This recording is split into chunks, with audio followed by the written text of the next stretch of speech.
So, folks, we're jumping into a Steven Crowder episode that may or may not actually have any Steven Crowder in it. But you know, I don't care because it's giving me the opportunity to talk about an issue that I deeply, deeply care about, and that's AI. Specifically, I deeply care about it because it's destroying the planet and making people stupider by the day, and also driving people insane. And, you know, poisoning our water supply, and taking all of our electricity. Just generally making all of our lives worse. It's enshittified the very notion of life. And I just think that's bad. And I'll go into more detail about why I think these things, but let's jump into this episode, which is titled A Real Discussion About Data Centers. Let's check this out. XAI is going above and beyond the required emission control. They want the data centers so that they can watch us, so that they can track us, so that they can enforce their immigration agenda. We don't need people to run to the extreme of it's going to be Armageddon because of this. And we don't need people running to the opposite extreme saying there's not going to be any problems. It's going to be utopia. Nobody's going to work and it's going to be great and you're going to have all the money in the world. Yeah, like that's ever been a thing. Data centers to me, and I'm just going to be honest, I'm very... Man, I love when Steven Crowder's show gets hosted by this weird, deeply, deeply sad man named Gerald. Pro, potentially, AI. Pro, potentially. The potentially is that there are a lot of downsides to it that have to be managed, otherwise I'm not pro. It's very simple. If you're going to destroy society and you don't have a plan for that and haven't had conversations about that, I'm anti. If you're going to destroy the job market and therefore destroy society, I'm anti. If you're going to create Terminator and kill everybody, I'm anti. Does that make it clear? But I'm also understanding that there are a lot of potential benefits and a lot of benefits that have already been realized that have been brought by the advancement in AI. I can't wait until he starts talking about them. And related technologies. But you've heard a lot of noise about data centers lately. A couple of the headlines, more power consumed. I guess we can't change your mind. I'm sorry. There's no amount of subs or donos that could have prevented this. Than all of Manhattan. 23 nuclear bombs worth going off every single day. If anybody builds it, we all die. Good. I mean, it's not talking about nuclear, it's talking about heat. The level of heat generated by the facility. Bye. That's the doomer reaction. Yeah, that election, it came not too long after the Festus City Council approved that controversial data center project. 3 of the 4 incumbents in those Festus City Council races who lost last night voted in favor of the data center. Just days after voting in favor of building a new data center in Indianapolis, local council member Ron Gibson says he woke up to the sound of gunfire overnight. Gibson said 13 rounds were fired at his home. So many people showed up here to attend this meeting. At least Gerald looks like a straight white guy, not an egg so far in the closet he's finding Christmas presents. Well, that's the thing, right? Because Gerald isn't an egg in the same way that Steven Crowder is an egg, but when you look at Gerald, you see an egg in a different way than the kind of egg you see when you look at Steven Crowder. You understand what I'm saying? I hope so. Thank you for the $5 dono, please. Most of them are here to try to stop the Red Oak City Council from approving yet another data center. XAI is committed to meeting the highest standard for emissions. XAI is going above and beyond the required emission control.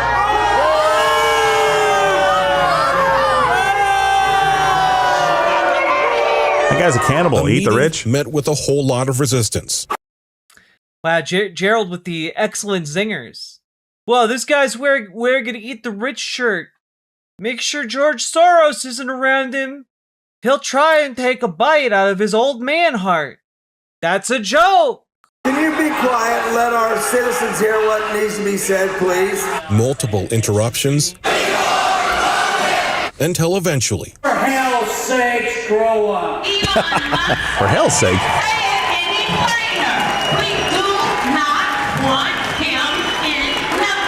They want the data centers so that they can watch us, so that they can track us, so that they can can enforce their immigration agenda. Senate Majority Leader Chase Breezy is calling on Sedgwick County to implement a okay, yeah, people don't like AI data centers.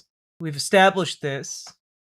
3-year moratorium. There's no unanswered questions. For example, 3 months, yes. A year ago, we were in an emergency drought declaration for water, and so we just don't know the long-term consequences. Long-term, and I mean long-term, if AI is fully integrated, then there will be no reason for people to work. No work means no need to pay salaries. No salaries means everything would be free. No, because AI doesn't work like that. Number one. And number two, human beings are made to perform certain types of labor. Like thinking. Thought is a very important form of labor. We're made to do it. We like thinking our thoughts and having imaginations and writing books and poetry and making up silly little songs. We like doing these things. We find it interesting and fulfilling. The idea here that when we're looking at what AI is going to do long term, there will never come a point at which humans are not required to do work. And I guess required here in like the most loosest sense, like the work being thinking your own thoughts, you know, moving your body around so that you can have basic sustenance, looking out for one another, caring about your neighbors. These are vital pieces of work that cannot be done by an AI.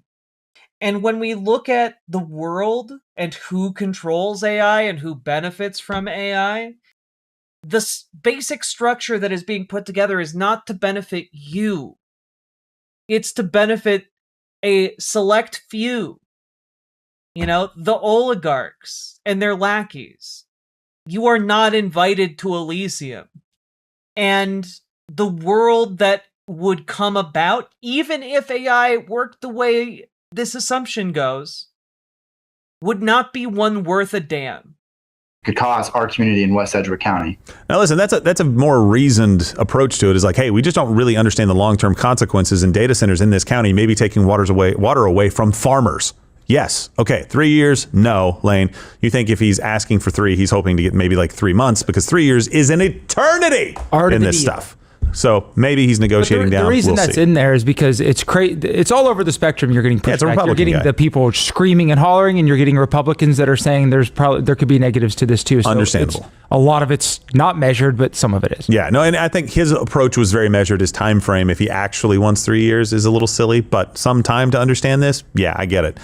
And you've also who's that guy? Oh, that guy? I have to be honest, I'm not super familiar with the cast of Steven Crowder characters anymore. I know that there was a guy on their staff called Quarter Black because he was a quarter black. You know, they've got real advanced nicknames over there. I think that guy is a replacement for him. I'm not sure. Also heard that data centers are really the link that will save mankind through the enabling of AI and the advancements of AI. Well, that's the utopian promises. We need growth. We need this infrastructure. We need How dare you? I don't believe him. We live in the physical world. And, thanks, Sam. You know, even when we're in the virtual world, as you were saying, we need like this massive complexity in the physical world to enable that. We need to make the chips and build the data centers. Finally, we have the tools to actually be able to understand them properly. That's what this is really talking about. What is that thing? Application of large amounts of compute with the reagents AWG said allows us to unravel the mysteries of the Earth and the universe. The ability to deploy data centers in space is a known ability. The question is, how do we scale that up? One of the things that's really terrific is that the amount of energy that we'll have in space is, you know, basically practically infinite. Data centers will take on more responsibilities. Yeah, okay, yeah, there's a lot of energy in space. That's true. There's also a lot of problems with heat in space, just as an FYI, and that might, I don't know, have some kind of ramification for power generation and utilization. We all rely on data centers to do the things we do every day. So So next time you're streaming your favorite show or managing your online healthcare information, remember the data centers behind the scenes make it all possible. Our personal information and our economy depends on the information that is being stored within these centers. Data centers will become part of the solution and less viewed as part of the problem. Yeah, that's good.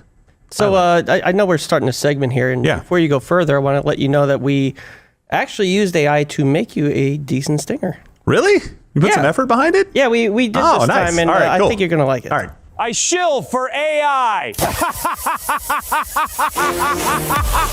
Man, they're just doing Kirkinator.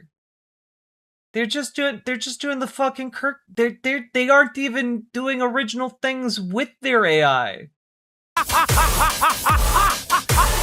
AI will not be the death of society. You're welcome. It's great. Just when I think they're going to do something nice for me, they don't. All right, fine. I am not shilling for AI, as I stated at the top. I just want you guys. That's true.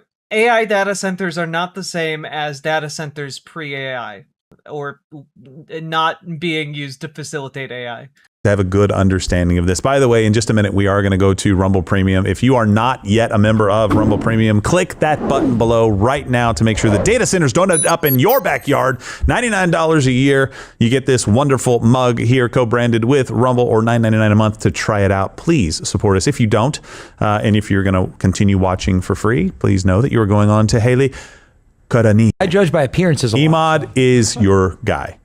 He is the philanthropic. He's also made money on this stuff, but he is starting. The problem isn't heat in space. It's cold. The vacuum is bad. You can't water cool properly because exposure to the outside is very bad. You can air cool, but you can't bring in air from the outside.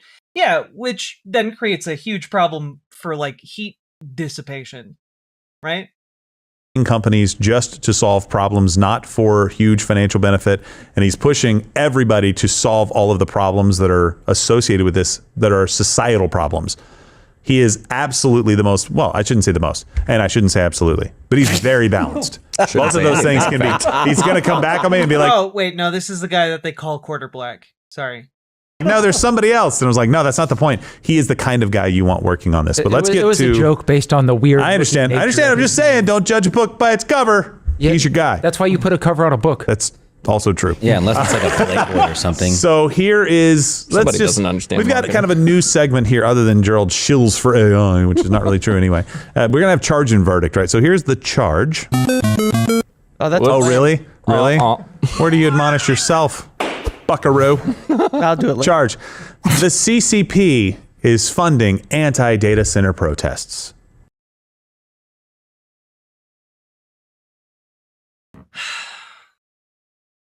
I forgot that conservatives live in a world where no one is actually genuine in their political beliefs. If people show up to protest, it must be because they were paid to do it. Who would want us to stop building our electrical grid? Who would want to stop us from having compute capacity to develop AI? Which adversary would want that? There's only one. It's China. I got my guys to go. This guy's so fucking stupid. SpaceX made spaceflight cheap? No, they didn't. SpaceX makes all of its money from the US government. They took an extraordinary amount of money from the US government to make it cheap. The US government could have done that for a fraction of the price. A deep dig into the IP addresses, and here's what we found out. This is fascinating.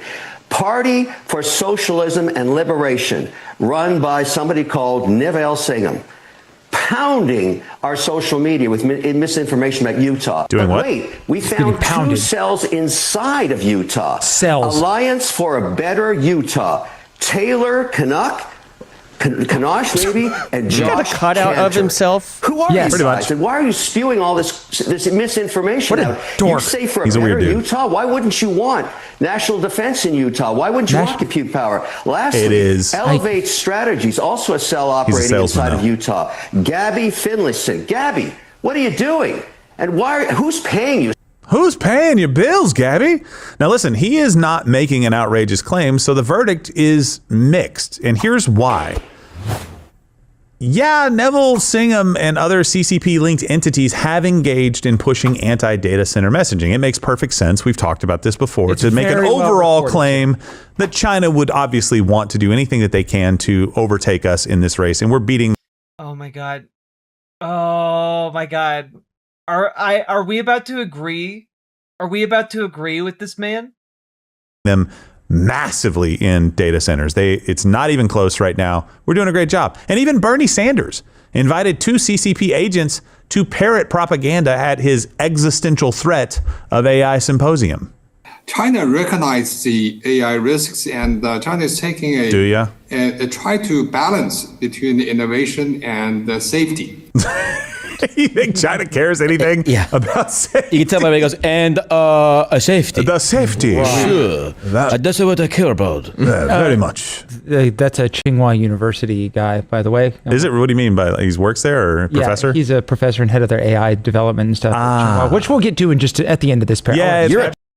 Why are they going, yes, of course, a professor, dastardly. And it's just like, that guy is saying the exact same shit an American scientist would say. Well, and look, this shouldn't be surprising considering China's stated goals on AI development are, let me read, to gain the initiative in global science and technology competition. That seems to be pretty clear right there. But listen, Americans everywhere were shocked when they heard the news. Who would want to stop us from having compute capacity to develop AI? Which adversary would want that? There's only one. It's China. Yeah, his fucking feet were gross. Yeah. My guys to go a deep dig into the IP addresses, and here's what we found out. This is fascinating. Party for Socialism and Liberation, run by somebody called Niv El-Sayed, pounding our social media with misinformation about Utah. Come on, man. You wear Put some shoes on, bro. $1 million watches on each wrist. You can't wear shoes. If you're trying to sell AI and data center development, Kevin O'Leary is the last person that you want as the forward face of this. Yes. He's on Shark Tank, he was very unlikable. And when he's out here pitching this, he sounds like a salesman, just focusing on all the positives and just like, it's all going to be great. Well, what about this? It's going to kill you. Yeah, before it does, it's going to be great. It's like, well, hold on. Hey, wait a minute. It's almost like you're describing a problem with capitalism, right? Like, it's almost like you're describing the process by which our economy incentivizes activity that is deleterious to the whole of society while benefiting a select handful who are in charge of a business or corporation, right? Like, it's almost like you're describing that exact problem, but not quite getting it. You seem to agree that this is a problem. Hey, this businessman, he's doing a lot of risky things. They need better messaging for sure. Now, he's making some pretty broad claims here, but I need you to understand the reason that this is a mixed verdict is that most local opposition seems to be grassroots in nature, right? There's no evidence of CCP influence specifically in Utah. Now, maybe some money is being funneled through there. Maybe some money is being funneled from other people who have interests in this or just anti these causes in everyday life. They don't necessarily care what China thinks. They're just like, hey, we don't want to do anything that's going to harm the environment. And Kevin O'Leary specifically called out 2 Utah-based groups in that clip opposing his Box Elder Data County data center, I guess. It's a little bit of a misspelling, a typo there. Is data center in Box Elder County. It's Elevate Strategies and Alliance for a Better Utah. And we actually reached out to one of the people associated with it's Alliance for a Better Utah, correct? Correct, yes. So this is Elizabeth Hutchings, and this is exclusive from her to us. And she said, the only foreign interest in this data center is Kevin from Canada. It's kind of funny. It's insulting to Utahns across the state to say that any opposition or protest to this data center is the work of a foreign government. We are proud to live in a state where there are people who deeply care about transparency, their community, and their kids' futures. Holding your government accountable to ensure that they look out for your best interest is not the work of foreign infiltration. It is upholding the principles America was founded upon. Utahns deserve answers and input into the data center, a goal with which Kevin says he agrees. By the way, he does say that. So perhaps he should put less time into reading publicly available documents as though that's deep research. True. And focus a bit more on answering the public's questions. To follow that, I'll just say we are not proxies for the Chinese government or beholden to any foreign powers. All of our staff lives in Utah, and we work to hold politicians accountable. Fine. Fantastic. Kevin made a mistake in trying to insinuate this broad claim of China does want us, which is true, probably. But but the question is, did this incredibly wealthy and powerful man make a mistake by just not looking at all into the claims he was making? Or, I'm going to throw this out there. This might shock you. This might amaze you. Did he lie? Because it kind of seems like he lied. China doesn't want us to win the race, right? And then saying, well, these people must be funded by Chinese money. Now, if there is money coming in from out of state, it'd be helpful to know what that is, but it could just be groups that are anti this anyway. Right. And want to make sure that these data centers don't necessarily succeed because they see them as some kind of a threat, whether that's to the local population, to the environment, to humanity, whatever it may be. Their interests just could happen to align. So make sure you have evidence when you make these claims, and it doesn't seem that he did, specifically for the Chinese influence on these specific organizations. Right. And again, if you look into either of these groups, the first one or the one that I spoke with, the Alliance for a Better Utah, they clearly align with more leftist goals, generally speaking. Yeah, of course. Fine. But again, at the same time, they were very transparent and ready to have this conversation with me. And I came up from the aspect of someone that grew up in rural America that wanted their perspective. And so that's where we kind of shared similar, worldview, not worldviews, right. But we're coming at this from a similar position. Yeah. I know that I probably disagree with these people on 90% of stuff, but that doesn't mean that they can't hold a position that I also hold and say, oh my God. Even the conservatives are starting to say, hey, wait a minute. Maybe AI is kind of bullshit, huh? Like maybe this technology is pretty bullshit. Like maybe it can't actually deliver on these things. Saying that just because you happen to hold that same position, one side is working at the behest of foreign interests because that foreign interest holds that same sort of worldview. Yeah. Like when they were talking a couple of days ago about the Indian, immigration problem, and everyone's like, this is just CCP inspired propaganda to get you to hate Indians. I'm like, well, no, listen, I will call out Chinese propaganda, but you don't have to be Chinese to convince me that we have too many Indians in our country. It's like, I don't need propaganda to see that. Maybe the Chinese...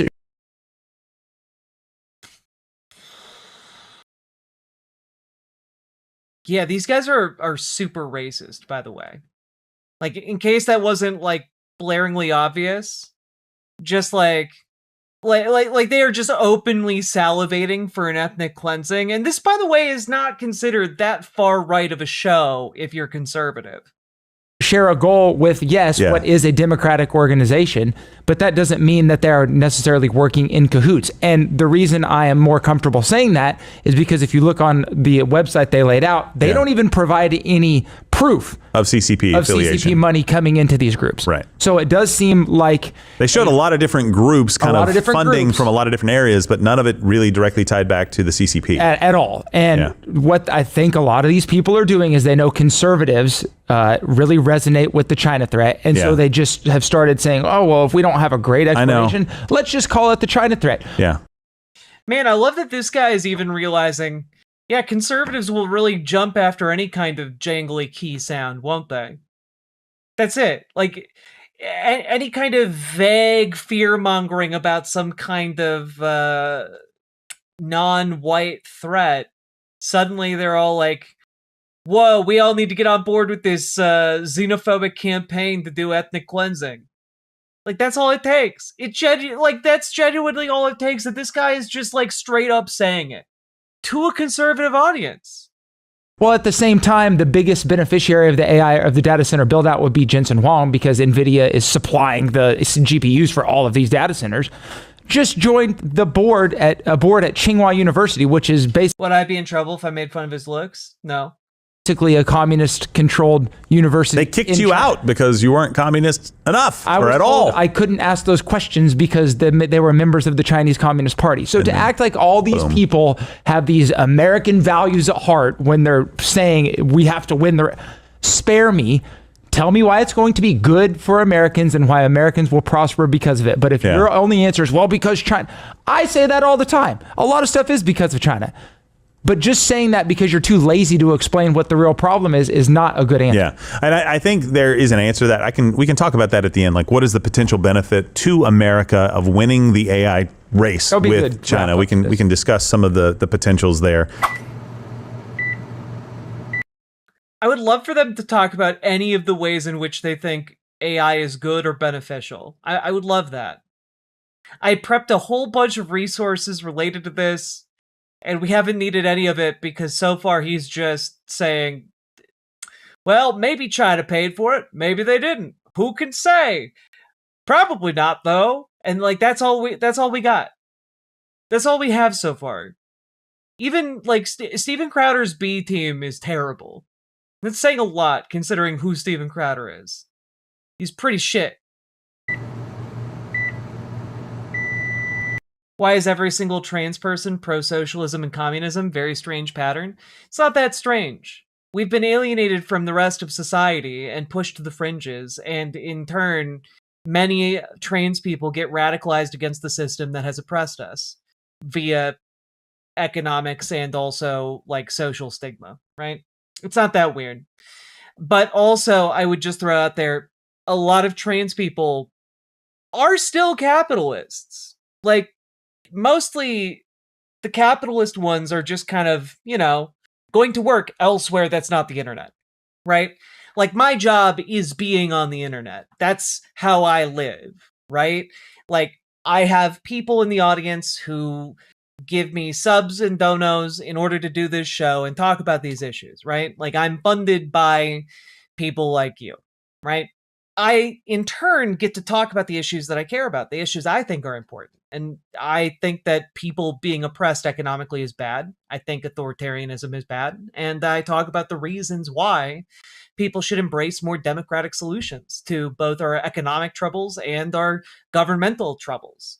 And like, those aren't really radical ideas, except to people who have fully bought into the authoritarian dream of a Trump administration, right? Like, that's it. So, like, I can agree with most people on most things, but a lot of folks just hate trans people to hate trans people. And, like, I'm not...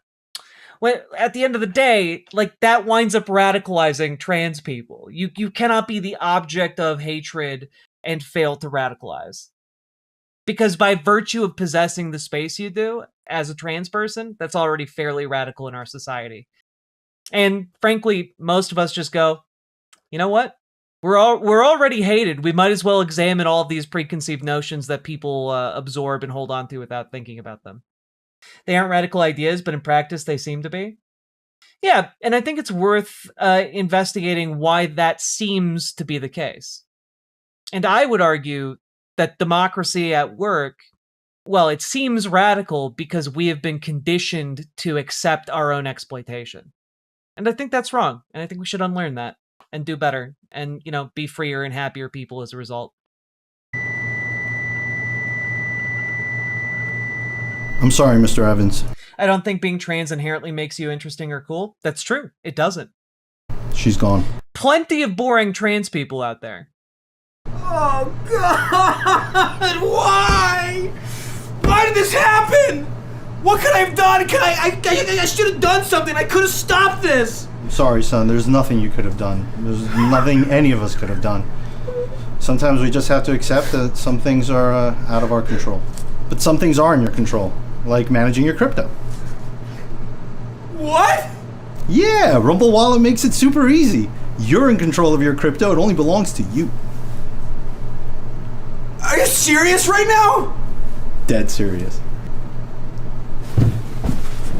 No. Seriously, download the Rumble Wallet and step away from...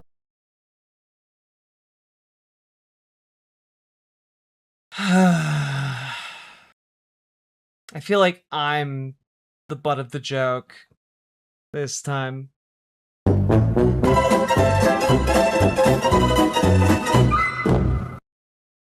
big banks for good. Go to wallet.rumble.com today, and you can also support your favorite creators. Step away from big banks.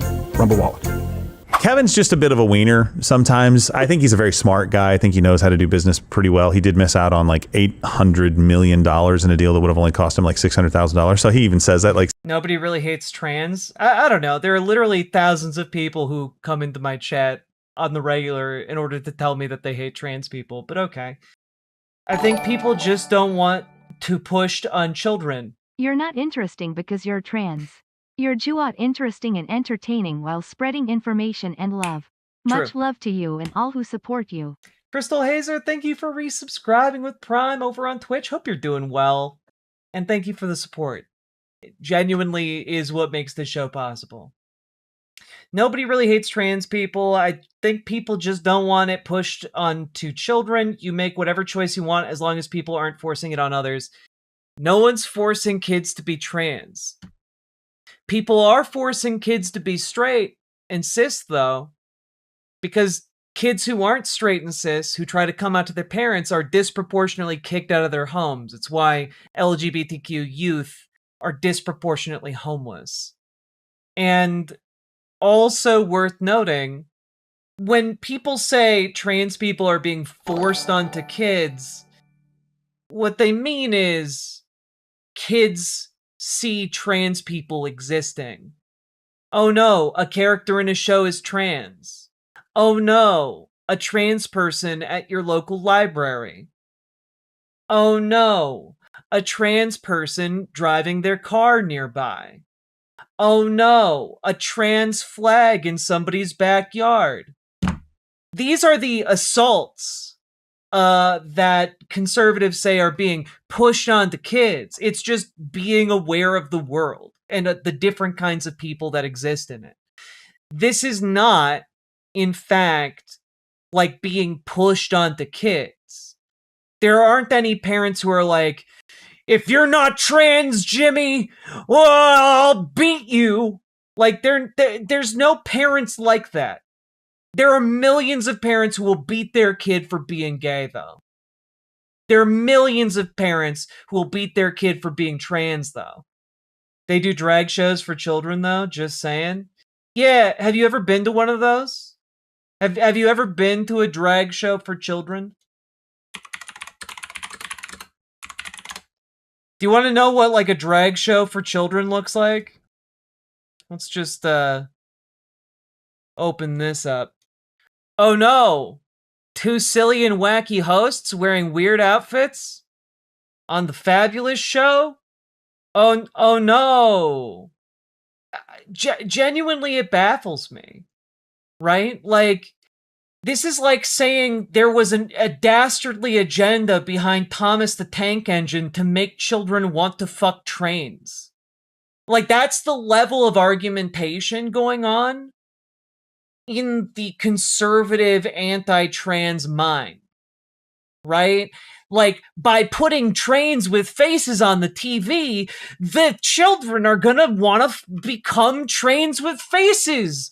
They're gonna do a Tusk situation and try and human centipede their way into becoming a train. And, like, that's not at all how human beings work. Or how, like, media works. And yet every conservative is like, you're going to become an eldritch abomination that's part man, part train. And, like, that's not how that works. Like, if you got a trans child, they're gonna go to the doctor and get medicine. Can you go to the doctor and get medicine to change you into a train? No! It's such an obvious bullshit point. And yet so many conservatives fall into that. Bizarre. So he's not going to nail everything, but he is a salesman. He is absolutely a salesman. He'll go out there and pitch this thing as though it's the very best thing in the world, but there's so much misinformation. Be precise when you make your claims. For Kevin O'Leary, if there's no Chinese money that you can show... Let's not act like it's not happening. It's not happening. For the record, I have written a lot of fiction about coupling rods and lubrication fluid over the last month. Had to come from somewhere. There you go. Paladin, thank you for the $10 dono. Very much appreciated. Thank you for supporting the show. And also, thank you for your tireless labor of love on the Thomas the Tank Engine erotica that I will be forced to read because I'm a woman of my word. Definitively is coming into these organizations? I disagree. Medications are drugs. Yeah, medications are drugs. Children do be given drugs sometimes for pain or to fight infections. That's, yeah. Sometimes children are given different medications. I'm sorry. I don't know the names, but if you Google influencers selling children hormone blockers trans, you'll find a few. No influencers are selling hormone blockers to children. That's not happening. And the degree to which, like, even if I grant that there was one case of that happening, even if I granted that, do you know how much more common it is for medical professionals at, for example, hospitals to sell drugs? It's more common for that to happen. It's more common for people to smuggle fentanyl out of hospitals than it is to do what you're talking about. Like, on an exponential level. The truth hurts. You're not saying truths. You're just saying, like, I only saw one case of something happen. I saw lightning strike a guy. That must mean it's an epidemic. Everyone's getting struck by lightning. That logic doesn't hold up, bud. Stop it. Get more and better critical thinking. Don't say that. Nice cock. Thank you. Wish anyone would say the same about yours, I bet. And don't say that this is a 40,000 acre project. It's not. That's the entire plot of land that was purchased because that's what was available that was big enough for what he wanted to do. Not for 40,000 acres. Even at full build out, it would not even be close to 40,000 acres if they built this thing out over the next decade. So don't say that the 23 nuclear bombs worth of energy. Just stop with the sensationalizing of all of this. It's not sensationalizing. It's a big problem. It generates a lot of heat. Like, the comparison with the amount of heat generated by nuclear blasts is very specifically to make people understand what it's like to live in proximity to a place like that. Stuff and have a real conversation about it so we can get to the bottom of it. So here's another charge that you hear right now. Data centers use and pollute an exorbitant amount of water. A single data center can consume up to 4 million gallons of water per day to stay cool. But they come with some big trade-offs, like the huge amounts of power to run them and water. For example, every time someone submits a query to an AI model, behind that response are servers that heat up and need to be cooled with clean water. Researchers at the University of California, Riverside estimate that each 100-word AI prompt consumes approximately 519 milliliters of water. I have a jar right here. This is the current drinking water in Morgan County, Georgia. My dog rolled around in some dumpster juice and thought it was the coolest thing ever. So, we just had a little sponge bath. Okay, but best day of that dog's life, am I right? Hell yeah. Hell yeah. Shout out to Begrackled dog for living its best life. Also, shout out to Begrackled. Thank you for the $5 super chat. Much appreciated. Right after a data center was constructed, the metadata center was constructed, the only difference between the clean water and this was that data center. I have another one as well. Come on. Yeah, that's really. It seems she took that water from the Chattahoochee. Come on, let's be honest. Here's the she took it from her toilet. Here's the verdict. That's what she calls the Chattahoochee. Again, it's going to be a bit of a mixed response. So when we talk about pollution with data centers, data center related PFAS, forever chemical contamination, is found in wells sometimes. So, for example, researchers found 7,000 wells contaminated in North Carolina, and pollutants like dissolved solids and chloride are not normally removed by treatment plants. So in 2025, North American data centers directly and indirectly consumed 285 billion gallons of water. 80 to 90% of it was sourced from blue water sources like lakes, rivers, aquifers. And what we know happens with the water right now is 70 to 90% of it is consumed or lost to evaporation, right? So it's not been... Yeah, it all seems pretty bad so far. Put back into the system. For example, in 2024, Google consumed 78% of its water. However, new high-tech closed-loop water systems reduce consumption by up to 70%. And Kevin O'Leary's Stratus project will use this system. Kevin O'Leary, as much as I don't love the guy, is trying, at least by what he says, is trying to build a data center what he would say is the right way. Their power is going to be generated by them, their company. They're going to generate their own power, and they're going to drop water consumption by around 70%. They're trying to do this in an environmentally friendly way. And by the way, what does Kevin have? Okay, but like the water being used in these cases, the idea being proposed here is that like all the water is being destroyed via, cooling, and like is being essentially destroyed or rendered unusable because of that. And the reality is that's sort of true. Some AI data centers use water-based cooling, but the other part of that is much less great, which is that it's destroyed via power generation.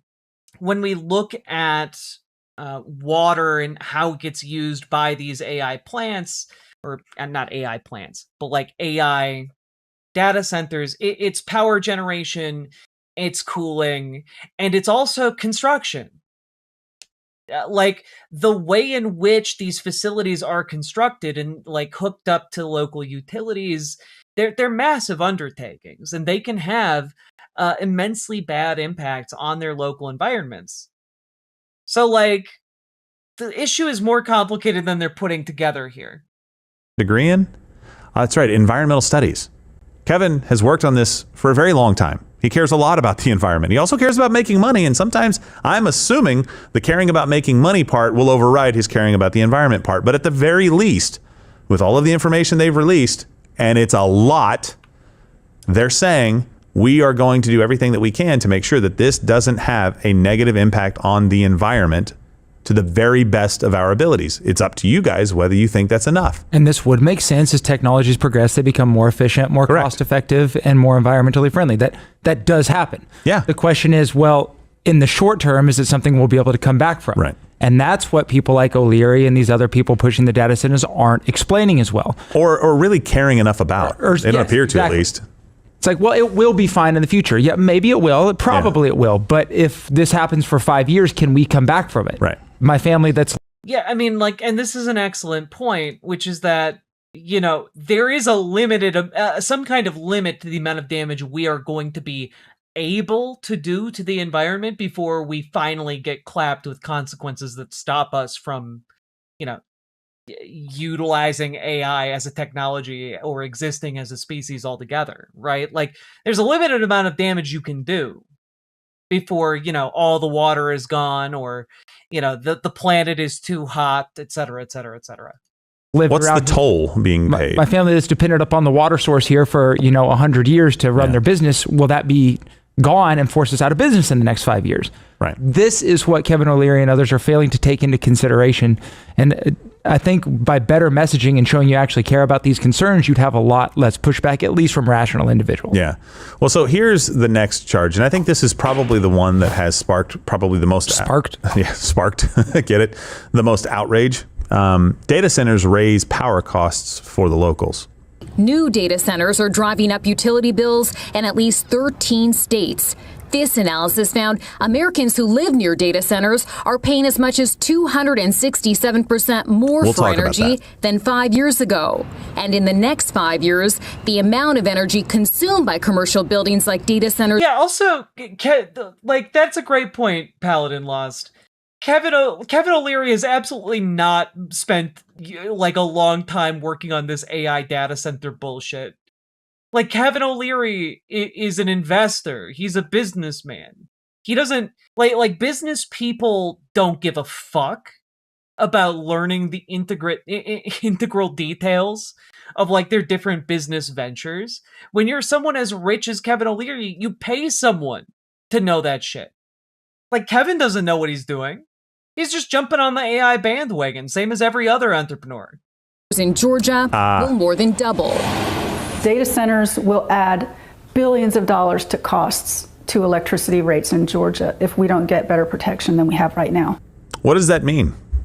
So let me do this really quickly. The verdict, mostly true. I want to say true, but it's really mostly true, and I'll tell you why. Clips like that are very, very misleading. This is part of the problem that I'm trying to fix by doing a segment like this. And there'll need to be many more of these as we go, right? This isn't just a one-stop fix. But I hate the fear-mongering. I want to understand what the actual threats are so that we can address them. I hate the fear-mongering about bills that are going up in states that have built AI data centers. I hate the fear-mongering, though. It's not fear-mongering. That's just an inconvenient fact for you to have to deal with. Don't want to have some fictitious threat so we overreact and show up with, guns to people's houses and start shooting them up, which is what happened. Okay? According to the analysis by Bloomberg, electricity now costs as much as 267% more for a single month than it did 5 years ago in areas located near significant data center activity. Now, part of the question here, which maybe he'll get to in a minute, but I think many of us would be okay with increased power consumption from industry, right? So long as it wasn't further destroying our environments and was reaping us collective benefits, right? If this meant that everyone would be housed, or everyone would be fed, or everyone could go to college, or everyone could have healthcare, that would be a pretty acceptable cost. 267% more electricity, but everyone gets healthcare? Okay. But the problem here is that AI isn't actually benefiting any of us. AI is not a useful or cost-effective thing. Companies have fired workers over the potential cost saving of a hypothetical AI. But part of the problem is AI is not good enough to replace human labor. AI is incompetent and can be abused in numerous different ways that cost companies colossal amounts of money. There are stories of AI agents throwing away an entire company's accounting department on just because it had a little goof 'em up. Part of the problem here is it's incompetent, can't do what is being said it can do, and also is more expensive. And I think this reality is ultimately what's going to catch up with the AI industry. And that is that when we actually break down the cost, how much does it cost for these companies to provide these AI services, to train their models, to develop new models? The costs are exponential. There is, as far as I know, no AI company right now is turning a profit. They are all running at astronomical losses that are not sustainable. None of them have been able to create an AI agent capable of replacing a worker to the degree that a company is willing to pay them $10,000 a year instead to save themselves $90,000 on an employee, right? No company has done that. And that's a huge problem for the AI industry because they need that cash revenue. And if they aren't replacing all the jobs with AI, then it turns out we're doing the same work worse and it costs us more money. And at some point, those chickens come home to roost for the companies that have been paying to use these AI services. For example, you're seeing the shift happen right now. You're seeing this shift, this turnover, going from unlimited usage of different AI models, proprietary AI models, and a shift to per query cost, right? And that shift is driving a profound change in how people are utilizing AI at companies. Because let's just say you have to write a 25-page essay, right? To demonstrate how this goes. It doesn't really matter how good the essay is, so long as it gets written, right? And a lot of people are willing to say, well, I'm not paying for this AI model, so I'll just have it generate a 25-page paper for me. And people are then like, well, I didn't pay anything for this, so, it's good enough. But that idea of it's just good enough really stops being the case once people have to pay $5, $15, $25, $50 to generate that same 25-page error-ridden report, right? Like, once you start attaching a monetary value to that it's going to cost the actual person who's pushing that button, suddenly they're not so willing to push that button anymore. And that's kind of like the issue here, right? The entire industry is heading towards this fucking iceberg. Their report was put out in 2025. The data that they were pulling from was 2020 through 2024. ChatGPT didn't come online until November of 2022. Why are you pulling 2020, 2021, and all of 2022 that had nothing to do, or very little to do, with data center usage driven by AI ramp up? And claiming that the data centers with this AI stuff, guys, it's just crazy. It's like, listen, you're pulling a bunch of years that could have other things impacting the price of electricity. And by the way, that 267% is not the retail price. That is the wholesale price. That doesn't mean that you're going to have a one-to-one increase for this. In fact, you've seen a much different story being told. And that's why I'm saying it's mostly true, because the fact is that you will see some increases in energy prices. Whether it's 10%, 20%, 100%, 200%, we need to figure out what that number really is and stop with the conflating of these things. And final thought in that clip. I love how this guy has independently arrived at the idea that, hey, wait a minute, sometimes there are other variables when we're looking at historical trends and economic data, which is a good point. You should be aware of that.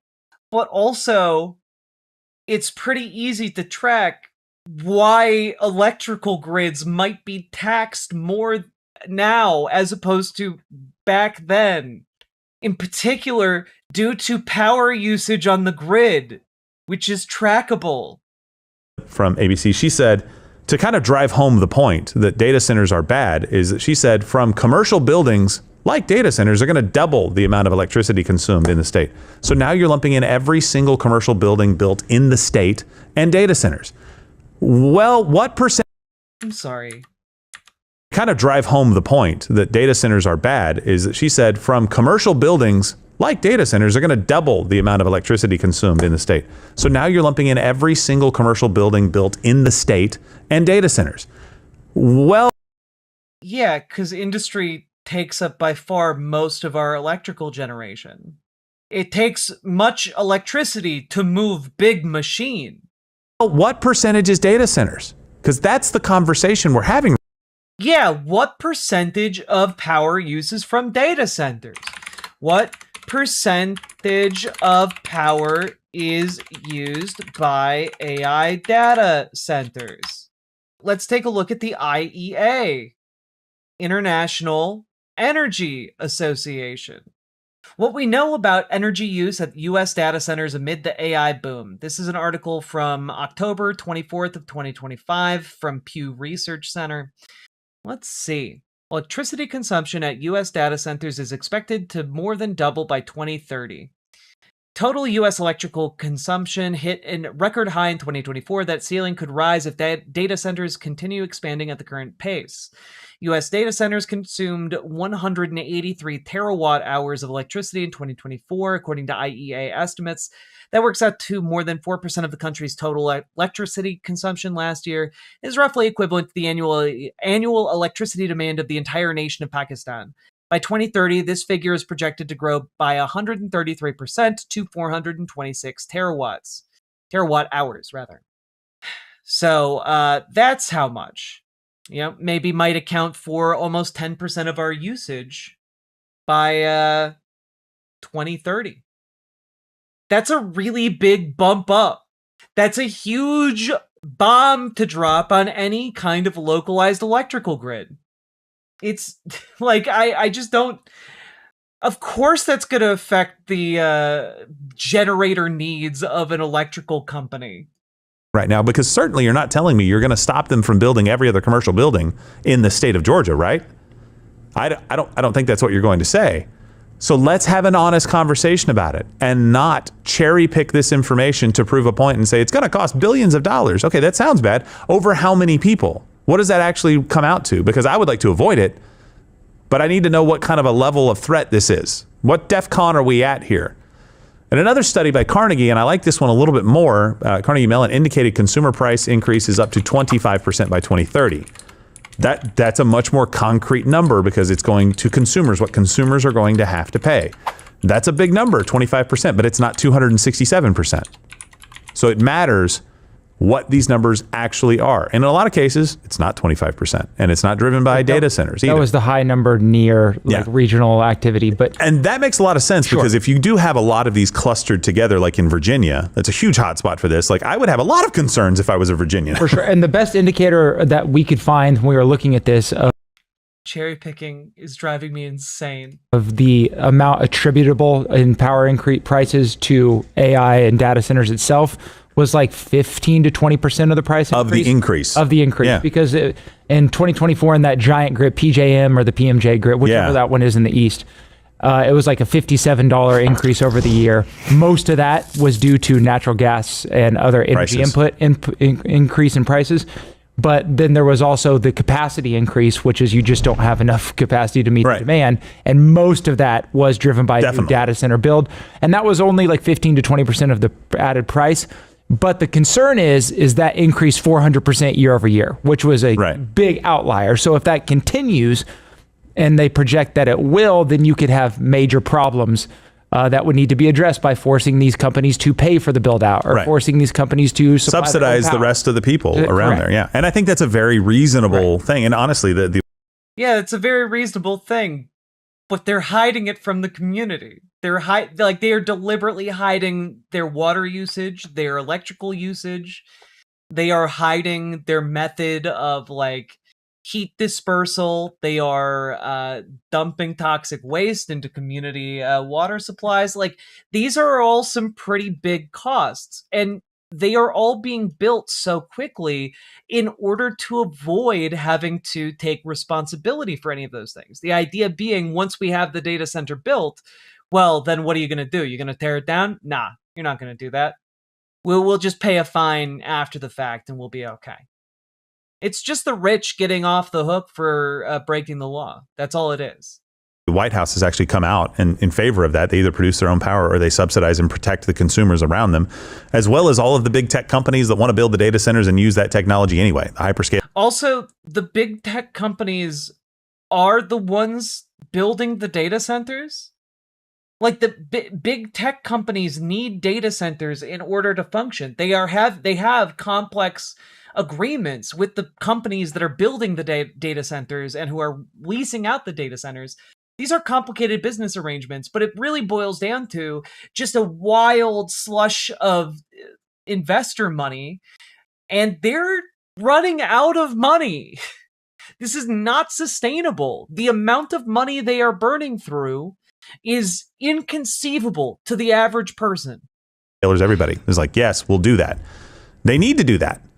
So one thing I want you to understand too, in theory, data center activity could actually decrease overall costs once the grid updates are complete. Yeah, exactly, Kirkney. Like the residents of Lake Tahoe, Utah, they had to, as a city of like 50,000 people, find a different electrical company to try and keep the lights on because their current electrical company went to capacity to serve a local AI data center. Now that's in theory, and that's over the long term, right? So the short term, we've seen stuff like this happen before, though. Yeah, where the more power that's being output decreases the price per kilowatt hour. Right. So you end up paying less, and some places are seeing less. That's the problem that I have with this. I looked at a California study that said it's absolutely not tied to data center at all. And I think they were either the number 2 or 3 state. I think they were in the top 5 of states with data centers, which makes sense with Silicon Valley. They were saying actually it's because of the environmental policies of the state and other factors, not data centers, that's driving this cost. But I think it would it would not resonate very well with people to say, well, it's other factors. We're not going to tell you guys what other factors. Just take our word for it. It's other factors. Centers aren't going to drive the cost. They are going to drive up some costs, but you need to know what percent. We just told you it was 15% roughly of a 25% increase. That's not the same thing as it's responsible for a 25% increase. So in the short term, yes, there are going to be some increases. In the long term, very plausible to say that there will be decreases in this. And for how? It's very plausible to say there will be decreases in energy usage from AI data centers. The only way that's plausible is if we tap out and there is a fucking crash in the AI industry, which is absolutely in my mind. It's coming. It's coming, folks. But like, if those data centers like continue to be used, they're continuing to build more. The cost is going to keep going up the longer that they build more and keep bringing more online. It's that simple. It's not a difficult equation to figure out. Other reasons, I think this is a short-term problem that I'll address here in a minute. Once you have that grid completely built out, then your fixed costs are spread over more usage. Right. So you don't have to recoup your fixed cost in a fewer number of customers. Yeah, there's some CapEx that you have to go out and kind of recover. But once that's recovered, guess what? Now you have infrastructure built that we've been clamoring for anyway. The problem is if you're charging in the short term to build out that structure and you're putting that price per kilowatt hour on the, mainstream consumer. Yeah, then, you can't raise people's bills that much. Correct. Yeah. So that makes sense. If they And that bill is being raised, by the way, in order to benefit fucking investors. The same kinds of investor capital that strip Toys R Us for parts is coming to strip you for parts. That's part of what this AI investment scheme is doing. It's why your local communities are getting ripped apart by this AI nonsense. Say this will bring electricity prices down, there's a very real possibility in the future based on, historical data that will happen. Yeah. Let's just be honest with this, that there's going to be some short-term pain that we're going to try to fix to address. Both sides need to be a little bit more transparent about what they're saying. Not the sales pitch stuff, not the head. Both sides. One side, a powerful multi-billion-dollar corporation and conglomeration of investor money to the tune of hundreds of billions of dollars, if not trillions of dollars. The other side, a handful of farmers in the middle of nowhere. This is an equal conversation. Headline stuff, just give us the actual facts. Okay, here's another charge, and then we're going to do chat here in just a little bit. Data centers they're a public nuisance. Whether it's daytime or the dead of night, there is no such thing as peace and quiet in this Sterling neighborhood. Here's why. What does that sound like? This data center is the only one in Virginia powered by gas turbines. It's hoped the facility will eventually be able to connect to Dominion electric lines. But for at least several more years, 8 turbines are whining away all day and night. That is a problem for the local government, right? You're right. Which is why all of these angry people are showing up at their local government functions to try and shut these fucking plants down. Verdict. All industries cause noise. Airports, planes. That's why I said, what does it sound like? Sounds like a jet engine, either sitting at some form of idle or maybe just above it on a runway. Sounds like a jet engine right next to you, though. Yeah. There's how many airports are built right next to houses and in neighborhoods? How many San Diego videos do you Airport see? is built downtown, and it's a big problem. Yeah, a lot of people. So I'm saying this is not unique. So if you have a problem with this is novel, though. This new not novel. This isn't unique. You should have known that an AI data center was going to create an unlivable amount of noise 24/7 forever. Duh. You all should have foreseen that this was going to create an amount of noise that can be heard for miles around. Duh. Which also, of course, Begrackle, brings me to my next point, which is that we have regulations on the noise emitted by industry. If you're talking about airports, there are ordinances and regulations around how airports can be utilized that take the public into account. Building codes near airports are different. There are different regulations to give them more soundproofing. Depending on, newer construction and all that, of course. But the idea here that like, oh well, you all just shouldn't have lived next to the loud, AI factory, Five Head.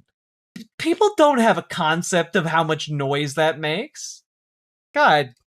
And it kind of is. People don't live next to airports because they know about the noise. Data centers, they don't expect the noise. Some airports have even moved because of it. The MCAS Miramar, Marine Corps Air Station Miramar in San Diego County, they had to move railroads, of their stuff because with trains, highways, with trucks, like there's noise all over the place. Just you have ordinances. Yeah, there's expected. Fine. Yeah. But if you have a problem with any noise being created in your community, I wouldn't love that. I don't know how far away they went. Like I've actually gone through this process with a township, in Amherst Township, going to build a motocross course, and I had to go through and show them. I had to get. You went through this process to build a motocross course? Okay. Totally normal thing to do. A decibel reader and show them how much noise was being created by us talking in the room and how much noise that people would hear at the nearest property from the motocross course on one day a week. And they're like, oh, okay, that's fine. If you're talking about a data center that should be able to hook up to power lines, what they should have done is say, hey, you can't run 10 jet engines or whatever it was, 8, these turbines. You can't run these turbines. Like you just kind of have to wait until you can connect to power, or you have to build somewhere else or use some other source of power for it, because these guys, this is a noise ordinance issue. That's just a common failure. It's not like every one of them, because guess what she said? It's the only one in the state operating like that.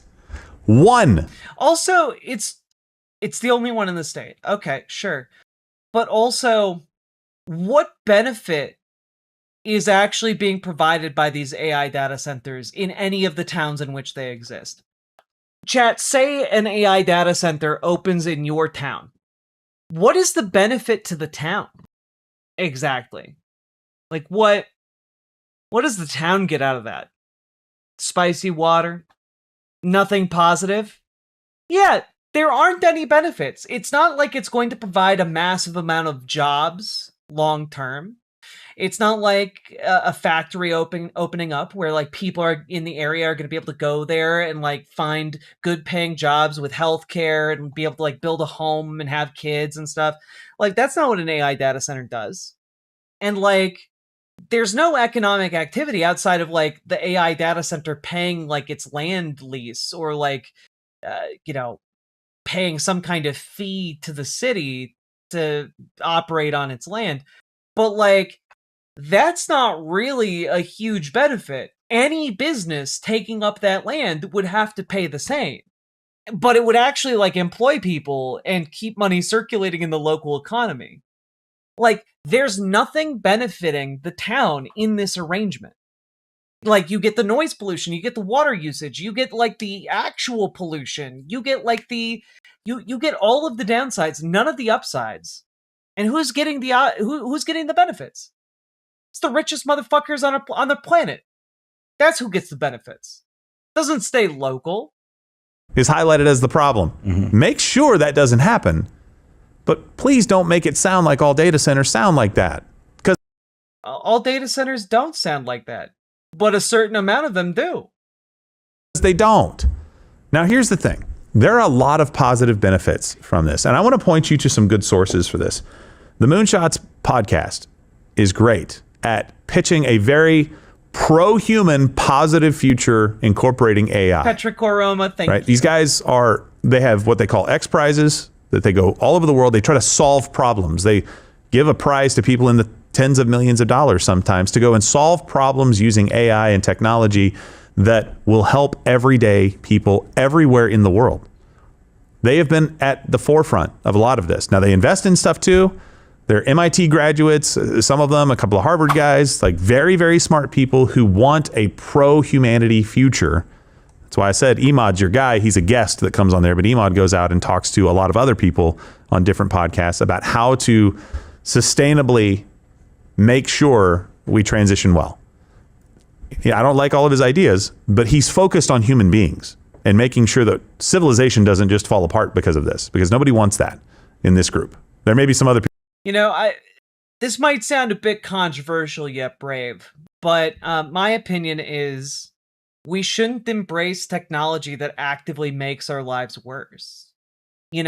Like we could invent like a collar for humans that shocks us whenever we get horny, but like only a certain percentage of people want that or would use it. Forcing everybody to use said shock collar would be bad. We shouldn't do that.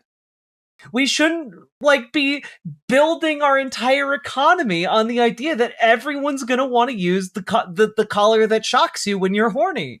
That's a bad idea. But we have trillions of dollars now going into the collar that shocks you when you're horny, and like that isn't gonna go well when our entire economy is now built on the collar that shocks you when you're horny, and no one wants it. AI data centers have to do with the transition of power. They change the laws. AI can become the power companies you buy power from. Petrodollar collapses and CIA stablecoin replaces. This goes deep. No, like, AI is not going to do that. Right? Thank you for the $10 super chat. I appreciate it, Peace Earth. But like, AI as it exists is just not a thinking machine. It is something that approximates human behavior, but it does not think. It doesn't have ideas. All it does is process through an enormous amount of information and then spit out a statistically likely desired answer. That's it. That's it. It's not capable of like changing the laws and like becoming power companies and like collapsing the petro. None of this. None of this is possible for the technology. People who are like, whatever, light the candle and see what happens. That's not these guys. Peter Diamandis is another guy. David Blunden, Salim Ismail, all of those guys. They're trying to see what can we accomplish. But you could also just like not waste your time on that and instead put your efforts into non-AI related things that are actually going to be useful. And how do we make sure that in accomplishing that, we do not ruin society and humanity? They have different opinions. They have different ways of looking at stuff. They're not all, I know Peter's not somebody who believes in God at all, so he probably comes at this from a different perspective than I would as somebody who does. But this conversation is happening. This isn't some random podcast. They get hundreds of thousands of views on every one of their videos. They're flying all over the world, hosting symposiums, doing the X Prize like I talked about. They're connected to all the government. They're speaking at Davos, trying to tell people to make sure, governments and companies alike, to make sure that they factor this in when they're talking about this fun growth thing. Like, there's a lot of opportunity, but you have to do it right. These conversations are happening. So the people that are telling you they're not, they're lying. Now, they're lying maybe by not knowing. Maybe they don't know these conversations are happening, or they're doing it on purpose. And that pisses me off because I want a lot of the positives that can come from AI. And I want to have real conversations about this. Lane and I do this all the time because Lane comes from a different perspective. But like, you want all the positives that come with AI. What positives? What, like, we have watched now this entire 30 minutes and he hasn't described any significant positives that you might want. The positives of what? You don't have to write an article. You don't have to go through the work and like come together with a presentation. Like what positive is so great that you think it justifies spending thousands of dollars when you could be paid like $50 for an hour of work? Because like that's kind of what's happening right now. Right? The actual cost of having AI employees is massively more than having just paid employees. Yeah, here is from Fortune from April 28th. Take a quick gander at this. The cost of compute is far beyond the costs of the employees. NVIDIA executive says right now AI is more expensive than paying human workers. That's a problem when your entire business model is predicated on undercutting human labor. And like, as they start charging more and more for this AI nonsense, it stops looking like look at all these benefits and starts looking like, why am I paying astronomically more to get work with shoddier workmanship and also like higher prices. Yeah, like I don't know. What are the benefits? You don't have to write your breakup text. I don't know. The benefits are just cowardice and like the dying of your social skills. That sounds bad. Than I do. And I think it's very necessary to have conversations like we have, where you say, hey, I'm worried that this is going to end civilization as we know it.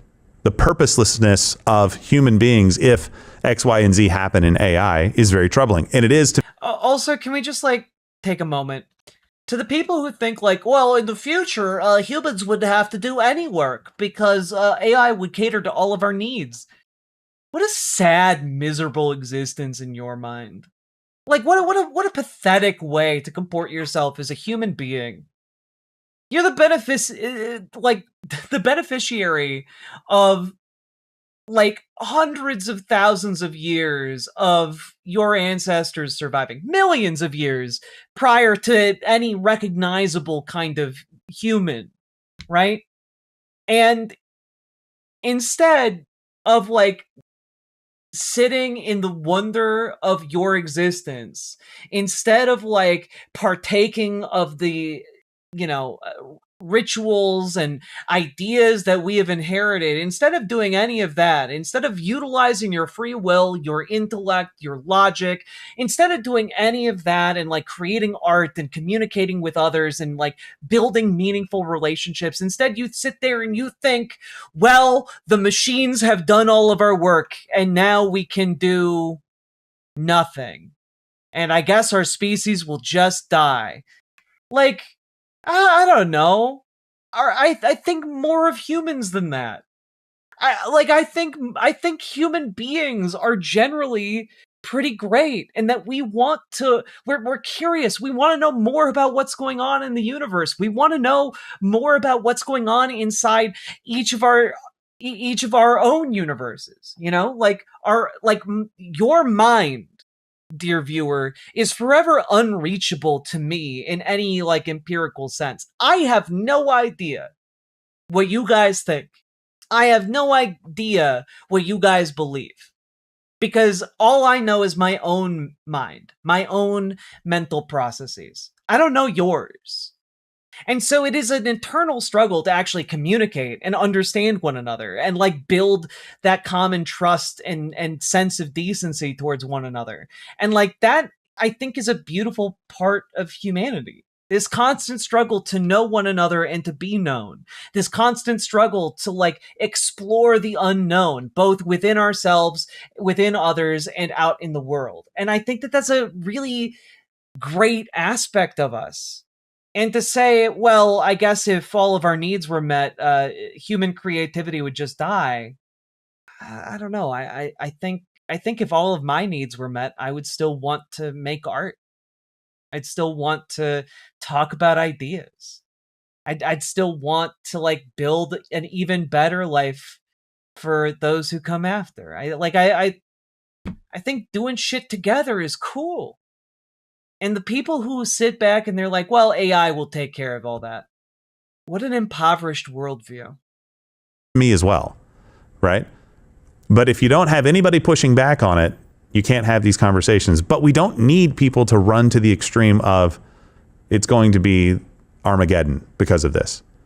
And we don't need people running to the opposite extreme saying there's not going to be any problems. It's going to be utopia. Nobody's going to work and it's going to be great. And you're going to... Yeah, true. Dragonfly, like that is, I think, a true horrific ending for the species. Stagnation. An unending misery of our own making. And almost I have no mouth and I must scream style of continuance into the future.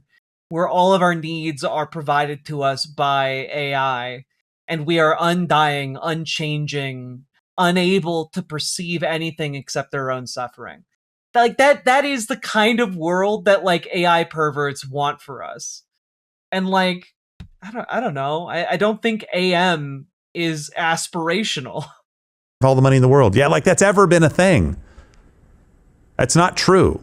So stop lying to people. Stop sensationalizing and just simply have the conversations based on the facts. Oh, you're still here? And you're still... No, we're good. We're good. We're done. We're done with this. Yeah, WALL-E was kind of a like, I don't know, deeply cynical film about the human condition and the human species, right?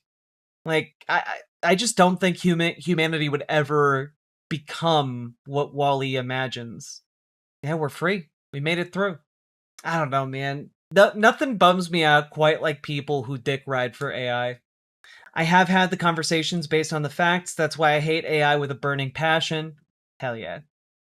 Also, congrats on Dragonfly working within her local Dems to include a bunch of anti-AI language in the platform for Washington Dems.